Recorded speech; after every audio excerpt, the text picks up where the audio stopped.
नमस्कार दोस्तों, आज का ये वीडियो बहुत ही मार्मिक वीडियो है और एक अबोध बालक की कहानी को बताया गया है इस वीडियो के अंदर। 8 साल का एक बच्चा 1 रुपए का सिक्का मुट्ठी में लेकर एक दुकान पर जाकर पूछता है कि क्या आपकी दुकान में ईश्वर मिलेंगे। दुकानदार ने यह सुनकर सिक्का नीचे फेंक दिया और बच्चे को निकाल दिया। बच्चा पास ही की दुकान में जाकर 1 रुपए का सिक्का लेकर चुपचाप खड़ा रहा। तब दुकानदार ने पूछा, ये लड़के तुम्हें क्या चाहिए? तो लड़का बोलता है, मुझे ईश्वर चाहिए, आपकी दुकान में है? तो उस दूसरे दुकानदार ने भी उसको भगा दिया। लेकिन उस अबोध बालक ने हार नहीं मानी। एक दुकान से दूसरी दुकान, दूसरी से तीसरी, ऐसे करते 40 से 50 दुकानों के चक्कर काटने के बाद एक बूढ़े दुकानदार के पास पहुंचा और उस बूढ़े दुकानदार ने उससे पूछा कि तुम ईश्वर को क्यों खरीदना चाहते हो, क्या करोगे ईश्वर को लेकर?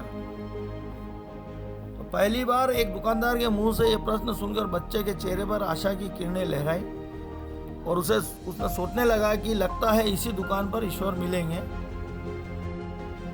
बच्चे ने बड़े ही उत्साह से उत्तर दिया कि इस दुनिया में माँ के अलावा मेरा कोई नहीं है और मेरी माँ दिन भर काम करके मेरे लिए खाना लाती है। मेरी माँ अब अस्पताल में है, अगर मेरी माँ मर गई तो मुझे कौन खिलाए? और डॉक्टर ने कहा है कि अब सिर्फ ईश्वर ही तुम्हारी माँ को बचा सकते हैं, तो क्या आपकी दुकान में ईश्वर मिलेंगे? तब बूढ़ा दुकानदार बोलता, हाँ मिलेंगे, लेकिन कितने पैसे हैं तुम्हारे पास? तो अबोध बालक बोलता है कि मेरे पास सिर्फ 1 रुपया है। तब दुकानदार कहता है, कोई दिक्कत नहीं, 1 रुपये में ही ईश्वर मिल सकते हैं। दुकानदार बच्चे के हाथ से 1 रुपये लेकर और उस 1 रुपये में 1 गिलास पानी उस बच्चे को भर के देता है और कहता है कि ये पानी तुम्हारी माँ को पिला देना और इस पानी पिलाने से तुम्हारी माँ ठीक हो जाएगी। अगले दिन कुछ मेडिकल स्पेशलिस्ट उस अस्पताल में गए। बच्चे की माँ का ऑपरेशन हुआ और वो बहुत जल्द ही स्वस्थ हो गई। जब वो डिस्चार्ज करने का समय आया तो अस्पताल का बिल देखकर उस महिला के होश उड़ गए। तब डॉक्टर ने उन्हें आश्वासन देकर कहा कि टेंशन की कोई बात नहीं है, एक वृद्ध सज्जन ने आपके सारे बिल चुका दिए हैं और साथ में यह एक चिट्ठी भी दी है। महिला चिट्ठी खोलकर पढ़ने लगी और उसमें लिखा था कि मुझे धन्यवाद देने की कोई आवश्यकता नहीं है, आपको तो स्वयं ईश्वर ने ही बचाया है, मैं तो एक जरिया हूँ।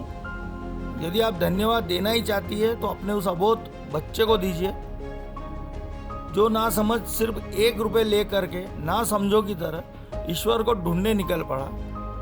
दोस्तों, इस कहानी का सार यही है कि हम लाखों करोड़ों रुपए दान कर दें तो उसका कोई महत्व नहीं है, और अगर किसी ज़रूरतमंद की हम मदद करते हैं तो वो एक बहुत बड़ा पुण्य कहलाता है।